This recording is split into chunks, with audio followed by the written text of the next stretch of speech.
የኢራን ዋና ከተማ ቴህራን በአሁኑ ሰዓት ላይ በከባድ ጥቃት እየታመሰች ትገኛለች። ቴህራን አሁንም በነበልባል ውስጥ እንደሆነች ተሰምቷል። የእስራኤል ጥቃት ያስከተለው ግዙፍ ቃጠሎና ጭስ ሊቆም እንዳልቻለም ተረጋግጧል። በእስራኤል የአየር ድብደባ የተመቱት የቴህራን ግዙፍ ነዳጅ ተቋማትም ዛሬም በከፍተኛ ሁኔታ እየተቃጠሉ መሆኑም ተነግሯል። ጥቃቱ ከተፈጸመ ሰዓታት ቢያልፉም ከአደጋው ስፍራ የሚወጣው ጥቅጥቅ ያለ ጥቁር ጭስና የሚፋፋመው እሳት የከተማዋን ሰማይ እንደሸፈነም ይገኛል። የእሳት አደጋ ተከላካዮችም ቃጠሎን ለመቆጣጠር ከፍተኛ ጥረት ያደረጉ ቢሆኑም የነዳጅ መፋሰስና የፍንዳታው ግዝፈት እሳቱን ለማጥፋት የሚደረገው ርብርብ እጅግ አዳጋጅ አድርጎታል።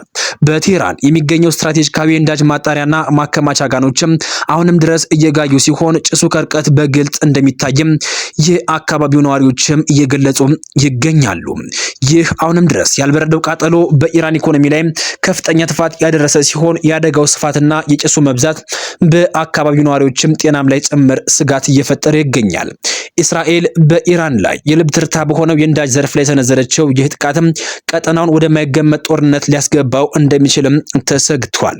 በትናንትናው ዕለት ኢራን በተለያዩ የአሜሪካ ጦር ሰፈሮች እንዲሁም ደግሞ በእስራኤል ዋና ከተማ የሚገኘውን የእስራኤል እምብርት የሆነውን የነዳጅ ማከማቻ መደብደቧ የሚታወስ ሲሆን በዛሬው ዕለት ደግሞ እስራኤል ቴህራንን የሱም መልስ ምት ሰጣበታለች። በአሁኑ ሰዓት ላይ ይህ የእስራኤል አሜሪካና ኢራን ጦርነት የጦር ሰፈሮችን ከማጥቃት ወደ ዋና ዋና የኢኮኖሚ መስመሮችን ወደ ማጥቃት ተሸጋግሯል።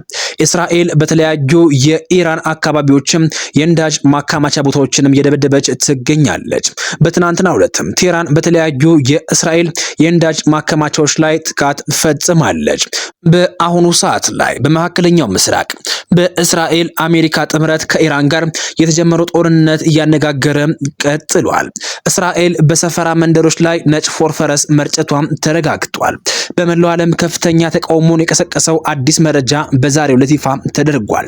ታዋቂው የሰብአዊ መብቶች ተሟጋች ድርጅት ሂውማን ራይትስ ዎች HRW ባደረገው ጥልቅ ምርመራ የእስራኤል ጦር በደቡብ ሊባኖስ በሚገኘው የሁሞር መንደር ውስጥም በሚኖሩ ሲቪሎች ላይም ዓለም አቀፍ ሕግን የጣሰ የነጭ ፎስፈረስ ጥቃት መፈጸሙን አረጋግጧል። ይህ አስከፊ ድርጊት የተፈጸመው የካቲት 24 ቀን 2026 ዓ.ም ሲሆን ድርጅቱ በሰባት በተለያዩ ምስሎች የታገዘ የማረጋገጫ መረጃ አቅርቧል። እንደ ዘገባው ከሆነ እስራኤል ተጠቀመችው M825 ሲሪስ 155 ሚሜ የተባለ ገዳይ የመድፍ ጥይቶች ሲሆኑ እነዚህ መሳሪያዎችም በአየር ላይ በሚፈነዱበት ወቅትም ከፍተኛ ሙቀትና እሳት የሚተፉ ነጭ ፎስፈረሶችን በመኖሪያ ቤቶች ላይ ይበትናሉ። ጥቃቱ በትንሹ በሁሉም ቤቶችና በግል ንብረቶች ላይ እስከ ቃጠሎ ድረስ አስከፊ ቃጠሎ ማድረሱ የተረጋገጠ ሲሆን ነጭ ፎስፈረስ ከአየር ጋር ሲገናኝ የሚፈጥረው ከፍተኛ ሙቀትም በሰዎች ላይ እስከ አጥንት የሚዘልቅ ዘላቂ አካል ጉዳት ሞትንም ሊያስከትል ይችላል። ሂውማን ራይትስ ዎች ይህንን ድርጊት ያለ ልዩነት የሚፈጸም ህገወጥ ጥቃት ሲልም የፈረጀው ሲሆን በተለይም እንደ አሜሪካ፣ ብሪታንያና ጀርመን ያሉ ሀገራትም ለእስራኤል የሚያደርጉትን የጦር መሳሪያ ሽያጭ በአስቸኳይ እንዲያቆሙና ጥቃቱ በፈጸሙ ባለስልጣናት ላይ ማዕቀብ እንዲጥሉም ጥሪ አቅርበዋል። በአሁኑ ወቅት በሊባኖስ ያለው ሰብአዊ ቀውስ እጅግ አሳሳቢ ደረጃ ላይ ደርሷል ነው የተባለው። እስካሁን ባለው መረጃ መሰረት 394 ሰዎችም ሲገደሉ 1000 የሚሆኑት ደግሞ ቆስለዋል። በተጨማሪም ከግማሽ ሚሊዮን በላይ በሊባኖስ የሚኖሩ ሰዎችም ጥለው እንደተሰደዱም ተገልጿል። የሊባኖስ ጤና ሚኒስትር ይህንን ጦር ወንጀል በንጹሃን ላይ እየደረሰ ያለ ሰብአዊ መከራ ሊገታ እንደሚገባ በጽኑ አሳስቧል። በአሁኑ ሰዓት ላይ በመካከለኛው ምስራቅ በአሜሪካና እስራኤል ጥምረት ከኢራን ጋር ውጊያው እንደቀጠለ ነው። እስራኤል በኢራን የጠፈርና ሚሳኤል ማዕከል ላይ አውዳሚ ጥቃት ፈጽማለች። የእስራኤል መከላከያ ኃይል IDF ትናንትና እሁድ የካቲት 30 ቀን 2018 ዓ.ም በኢራን የአየር ኃይል ዋና መስሪያ ቤት ላይ ያነጣጠረ ጥቃት መፈጸሙን ይፋ አድርጓል። ይህ ማዕከል ኢራን ለሳተላይት ማስወንጨፊያነት የምትጠቀምበትና ለወደፊት የኒውክሌር ጦር መሳሪያዎችን በረጅም ርቀት ሚሳኤሎችን የመሸከም አቅም እንዲኖራቸው ታስበው ሲገነባ የቆየ ስትራቴጂክ ቦታ ነው። ይህ ማዕከል ኢራን እንደ ካያም ያሉ ሳተላይቶችን ለማስወንጨፍ የምትጠቀምበት ነበር። እነዚህ ሳተላይቶችም በሩሲያ ቴክኖሎጂ የታገዙ ሲሆኑ እስራኤልና ምዕራባውያን እንደ ስጋት ሲመለከቷቸው ቆይተዋል።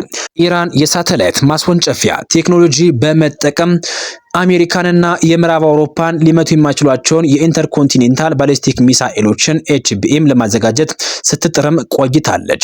ማዕከሉ ኢራን በእስራኤልና በቀጠናው ያሉ ወታደራዊ መሰረተ ልማቶችን በሳተላይት እንድትሰልልም የሚያስችል አቅም ይሰጣት ነበረ። እስራኤል ይህን መሰረተ ልማት ማጥቃቷም ሶስት ዋና ምክንያቶችም እንዳሏትም የደህንነት ተንታኞች ይናገራሉ። የኒውክሌር መርሃ ግብሩ በጦርነቱ ቢዳከም የሚሳኤል ቴክኖሎጂው እንዳያድግና ለወደፊትም ስጋት እንዳይሆን ለማድረግ ለእስራኤል በሳተላይት መረጃ ረገድም በኢራን ላይ የነበራትን የላቀ የደህንነት ጥቅም ለማስጠበቅና ከሰኔ ወር ጦርነት ወዲህ ኢራን አዳዲስ ሳተላይቶችን ወደ ጠፈር መላኳን ተከትሎ የኢራንን ትዕቢት አቋም ለመስበር የተወሰደ እርምጃ ነው ተብሎም ተገምቷል። የእስራኤል መንግስት በአሁኑ ሰዓት ላይ በዚህ አካባቢ የፈጸመው ጥቃትም በሁለቱ ሀገራት መካከል ያለውን የጦርነት ነበልባል በቴክኖሎጂ ዘርፍም እጅግ ተጋግሎ መቀጠሉን ያሳያል። ይህ ጦርነት በጣም በብዙ ቢሊዮን ዶላር የፈሰሰበት ጦርነትም ሆኖ ተመዝግቧል። የቢሊዮኖች ፍጅት፣ ርካሽ ድሮን፣ ውድ ሚሳኤልን የሚያንበረክክ አዲስ የጦርነት ስሌት አሳይቶናል። የዘመናችን ጦርነት ከመሳሪያ ጥንካሬ ባለፈ በሀገራት ካዝናና በኢኮኖሚ አቅም ላይ የተመሰረተ አደገኛ መልክ እያዘ መጥቷል። በቅርቡ በኢራንና በአጋሮቹ አማካኝነት የተሰነዘሩ ጥቃቶቿን ለመከላከል ብቻ የተባበሩት አረብ ኤምሬትስ ከ2.3 ቢሊዮን ዶላር በላይ ወጪ ማድረጓንም የዚሁም አዲስ እውነታ ማሳያ ሆኖ ተመዝግቧል። የዚህ ወታደራዊ ግጭት እጅግ አስገራሚ ገጽታ ለጥቃት የሚውሉ መሳሪያዎችና እነሱ ለመከላከል የሚወጡ ወጪዎችም ያለመመጣጠን ጉዳይ ነው። ለጥቃት የሚሰነዘሩ ድሮኖችና ሮኬቶችን በጥቂቱም ከ10,000 ዶላር በላይ ግምት ያላቸው ሲሆኑ እነሱን በአየር ላይ ለማክሸፍ የሚተኮሱት ሚሳኤሎች ግን እያንዳንዳቸው በሚሊዮን የሚቆጠር ዶላር ያወጣሉ። በአሁኑ ወቅትም አንድ የጠላት ሚሳኤል ለመምታት የሚያገለግለው ተከላካይ ሚሳኤል ብቻ ከ3 እስከ 13 ሚሊዮን ዶላር ሊፈጅ ይችላል። ይህ ማለትም እንደ አውሮፕላን ማረፊያና የነዳጅ ማከማቻዎችን ካሉ ጥቃቶች ለመታደግ የሚደረግ ጥረት በጥቂት ሰከንዶች ውስጥም በሚሊዮኖች የሚቆጠር ሀብትን እንደማቃጠል ይቆጠራል። አጥቂ ወገን ርካሽ ድሮኖችን በመጠቀም ተከላካዩን ወገን ከፍተኛ የገንዘብ ኪሳራ ውስጥ የመክተት ስልትም እየተከተለ ይገኛል። በአጠቃላይ የዘመናችን ጦርነት ከመሳሪያ ግጭት ባለፈ የሂሳብ ስሌት ፍልሚያ እየሆነ መምጣቱም በአሁኑ ሰዓት ላይ እያነጋገረ ይገኛል። መከላከያ ስርዓቶችም ጥቃቱን በመከላከል ረገድም ስኬታማ ቢሆኑም በሂደቱ ግን የተከላካዩን ሀገር ግምጃ ቤት ባዶ የሚያስቀሩ ሆኖ ታይተዋል። በመካከለኛው ምስራቅ የካቲት 21 ቀን የተጀመረው ጦርነትም በአሁኑ ሰዓት ላይ በሁለቱም በኩል በቢሊዮን ዶላሮችን እያስወጣ ቀጥሏል።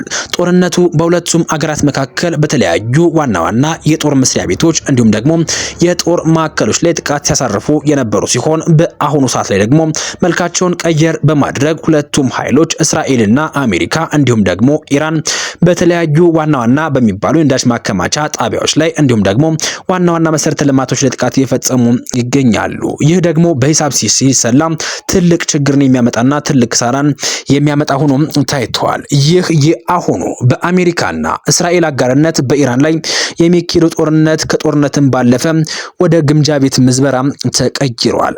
ለዚህም እንደ ማሳያነት የሚጠቀሱትም የአሁኑ የዩናይትድ አረብ ኤምሬትስ ከኢራን የሚተኮሱባትን ጥቃቶች ለመከላከል በ10,000 ዶላር የሚገዛውን ጥቃት ለመከላከል ከ3 እስከ 13 ሚሊዮን ዶላር ወጪ ታደርጋለች።